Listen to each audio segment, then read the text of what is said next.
Why does a culture drowning in be nice produce so many men who seethe in private and stall in public? You feel it, the pressure to be agreeable, to apologize before you speak, to prove goodness by shrinking yourself. Friedrich Nietzsche named the engine beneath this ressentiment, the moralization of powerlessness, the art of turning frustration into a virtue and calling it compassion. This isn't an attack on women. It's a critique of a cultural script coded as soft approval, safety worship, and conflict avoidance. A script that flatters weakness and suspects strength. If you live by that script, you become a spectator to your own life. This 6-part recall replaces the passivity that feminized norms reward with sovereignty. Audit the resentment reflex, cut the approval leash, rebuild will through projects and vows, speak truth without rancor, create circles that prize force over grievance, and lead without permission. One intro, one finish. In between, work. Resentment is the alchemy that turns envy into ethics. You witness a man who builds, risks, and wins. Instead of studying his method, you bless your hesitation and call his motion problematic. That's the move. Inability baptized as innocence, drive condemned as danger. In a feminized moral climate, again, not women as persons, but a set of norms, safety is sacral, caution is canon, and any edge is suspect unless it arrives wrapped in a sermon. The result is a reward structure where complaint buys status, fragility buys attention, and initiative must apologize for existing. Look at the habits this climate teaches. You learn to translate conviction into questions, to insert disclaimers before every fact, to preface boundaries with a biography. You trade edges for access. Say maybe when you mean no. Call gossip concern, and rename envy justice. Content becomes tone policed. Truth is judged by how it makes others feel, not by how it maps to reality. You tell yourself you are ethical, you are avoiding cost. Nietzsche's diagnosis is anatomical, not political. Ressentiment is a physiology of avoidance, a body that has forgotten the sensation of moving toward pressure. Because it cannot build, it moralizes the builder. Because it will not risk, it condemns risk as harm. Because it refuses to choose, it canonizes ambiguity. The mouth learns eloquence in everything but action. The payment arrives later as a throb under the sternum. Restlessness, low heat anger, endless scrolling. The fantasy of one day that never earns a calendar.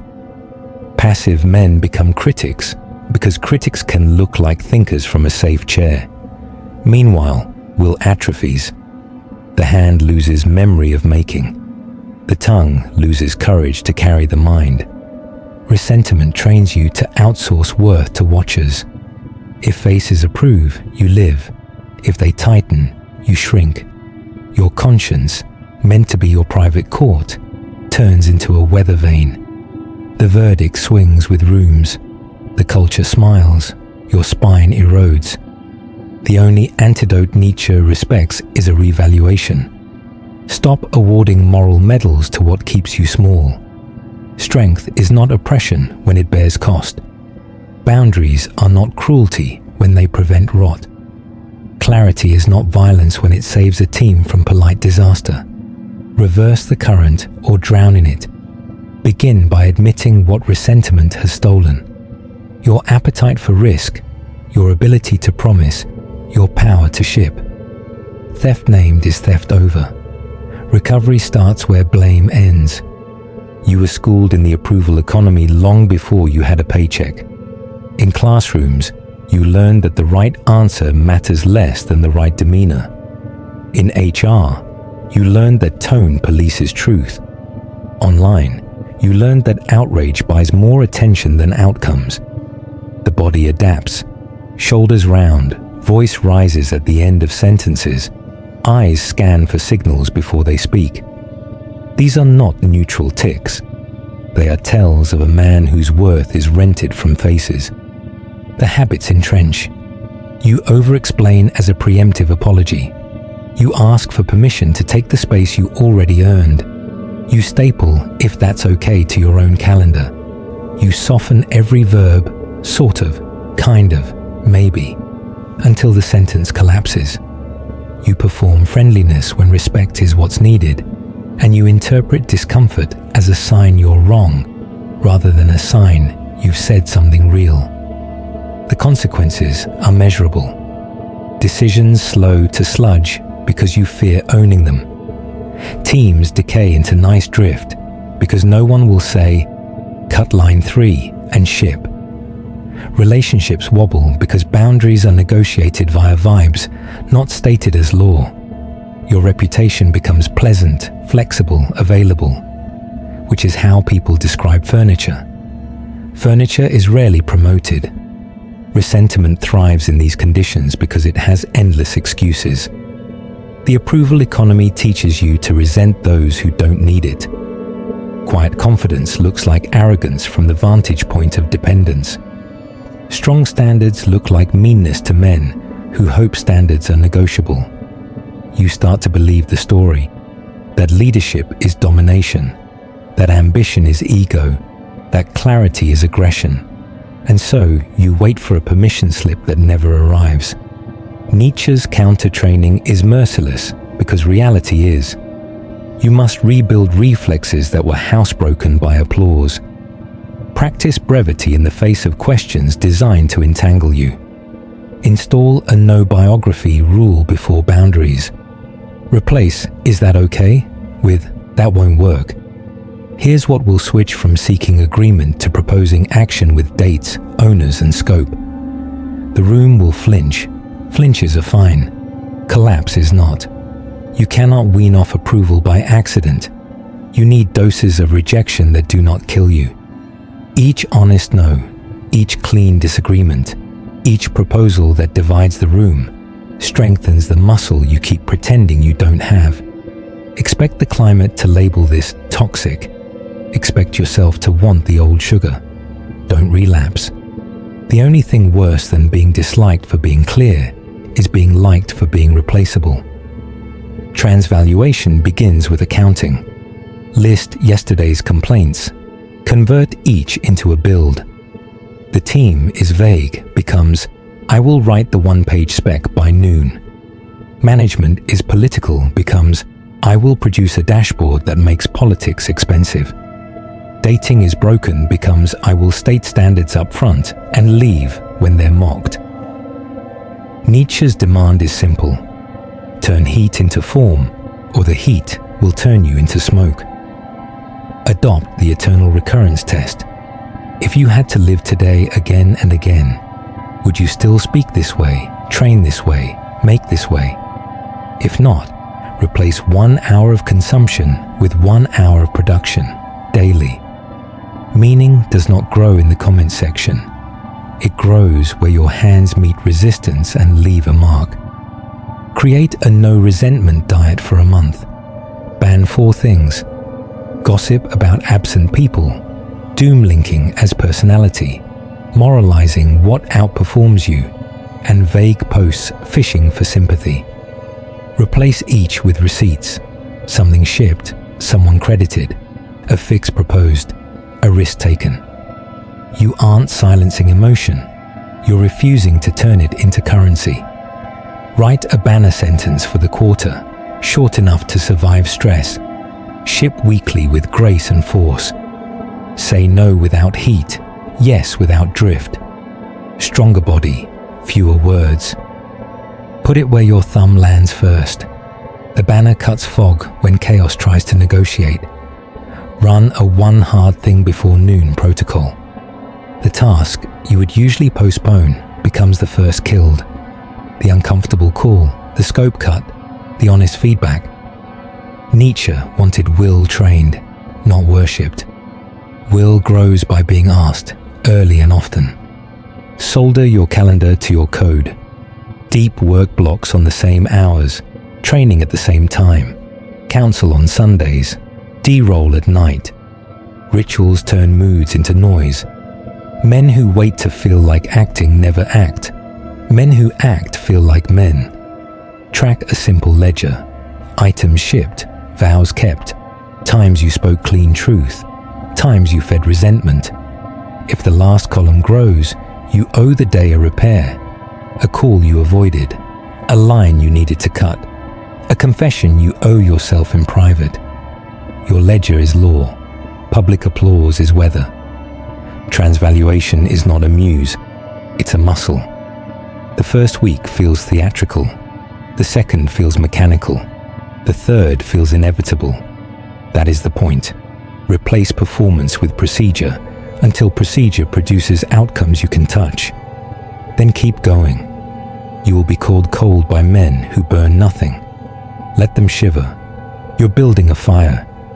Courage without form becomes cruelty. Form without courage becomes cowardice. You need both. Speak truth with style, steel wrapped in velvet, so you can cut without poisoning the room. Nietzsche prized form because form makes force survivable. Run the 4-beat frame for disagreement. Claim, evidence, impact, request.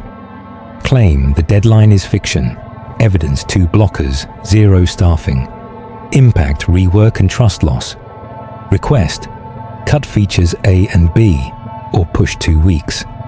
No prefaces, no halo polishing, no insults.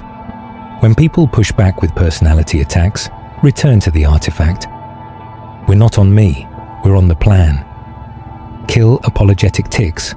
Ban just, kind of, and sorry to be direct. Replace with measurements. 22% overcapacity. 3 options. Owner by EOD. Numbers quiet tempers. Proposals move rooms. Use steel manning as velvet. State the strongest case for the other side better than they did. Then disagree. You disarm defensiveness and upgrade your own thinking in the same breath. People will start seeking your dissent because it raises quality. Time your truths. Tell them when they can change the outcome, not after. Mid-meeting, before a vote, early in scoping. These moments are mercy. Post-mortem rants are theatre. Control body and breath. Lower your voice as stakes rise. Slow your pace. Keep shoulders dropped. Look the person in the eye for the first sentence, then at the object under debate. The body sells safety. Safety lets hard words land. Close with an action. Truth without a next step is performance. Kill line 3 and ship. Split releases. Decline client and raise the floor. Your words become rails. Rails carry trains. Refuse rancor. No mocking, no status games, no public piety about others' motives. You are not here to be adored. You are here to be trusted. Trust grows when you can cut cleanly, repair quickly, and move on without needing the room to clap for you. When you overshoot, repair method, not message. Tone was sharp. Content stands. Here's the cleaner sentence: dignity stays intact. Standards stay high. This is how cultures shift from thin skin to thick results. Ressentiment metastasizes in crowds that reward grievance and suspect labor. Your antidote is a circle where shipping is normal, clarity is admired, and status comes from contribution. One peer who ships weekly, one elder who corrects without flattery, one junior you lift. This triangle outperforms any echo chamber dressed as community. Set cadence. Bi-weekly, 90 minutes, artifacts on the table. Code, drafts, deals, decks, designs. No life autopsies. Praise specifics, cut specifics. End with next steps, owners, and dates. You are building muscle memory for execution, not a group chat for venting. Run a monthly salon. 3-minute demos. 5-slide talks, 1-song sets. Break bread, not reputations. Envy dissolves when outputs gather like weather. Exposure to work replaces addiction to takes. Choose mentors by receipts, not charisma. Outcomes you can verify. Failures repaired, not excused. Arrive with questions, leave with assignments, pay for instruction or repay with service. Free advice anchors low, stakes make you listen. Expel gossip from your climate. No diagnosis of absent people. If someone tries, redirect. What can we build? What can we fix? What is the next right move? Most relationships die not from malice but from cowardly speech. Guard your table. Install a gift economy streak. Once a month, create something for someone without invoice. A template, a training, a tool. Gift arrests the corrosion of calculation. It turns energy outward and starves the ego's need to be seen doing it. Practice chosen danger together. Sparring, cold water, mountain miles, live debate. Risk forces honesty. Men who sweat side by side disagree better. Men who only chat grow brittle. Write a code for the circle. Punctuality, confidentiality, conflict in private, credit in public, repair with action, no performative guilt. Publish it on one page. Culture beats intention, paper beats mood. This is not romance, it is infrastructure. A circle like this immunizes you against the victim postures the wider climate rewards. You stop auditioning for pity and start producing weight. Weight attracts men who want to carry. Suddenly you belong, to work, not to a crowd. Leadership begins where your feet stand, your room, your calendar, your word, your people. Ask no one to knight you. Friedrich Nietzsche's call is to self-legislate, then act until the room recognizes that law as weather. Household first, phones down at meals, doors close softly, compliments specific, criticism in private. A weekly counsel, wins, frictions, next steps. Repair includes action, not only apology. You aren't staging tradition, you are installing civilization. Craft next. Publish weekly, even when small. Make your name synonymous with delivered promises. Build a ledger of case studies and calls answered. Raise your floor so high that your bad week is another man's highlight reel. The crowd will misunderstand, clients won't. Money, keep accounts clean, taxes filed, one emergency buffer, and a simple rule. Never sell your calendar to the cheapest bidder. Economic sovereignty is cultural immunity. Ressentiment hunts debtors. It avoids men who can walk. Style. Stand with weight, speak slowly, dress coherent, keep tools sharp. Style is ethics made visible. It tells strangers how to treat you before you open your mouth. Justice. When disrespected, act quickly and proportionally. Reduced access, tighter scope, clean exits. No smear. When loyalty appears, reward conspicuously. Access, opportunity, celebration. People learn by prices, not by sermons. Legacy. Teach what you wish you'd had. Sponsor an apprentice. Open a door. Gift a tool. Power that does not propagate becomes paranoia. Creation that remains private rots. You don't need a stage. You need a successor. You will be called harsh by those who benefit from soft blackmail. Ignore it. You will be called lucky by those who refuse to do boring, brave things on schedule. Smile. Keep your cadence. There is no committee for the man who governs himself. There is only the day and what you do with it. You made it to the end. That already separates you from men who skim, nod, and keep feeding the resentment machine. Ressentiment flatters passivity and calls it moral. Feminized approval scripts reward softness and punish spine. Friedrich Nietzsche's cure is blunt. Revalue the values. Replace complaint with creation. Speak clean truth. Choose circles that ship. And lead where you stand without waiting to be blessed. If this struck nearer to your truth than to noise, stay close. Drop your thoughts in the comments. Like this video and share it to a brother marinating in resentment who needs a way out.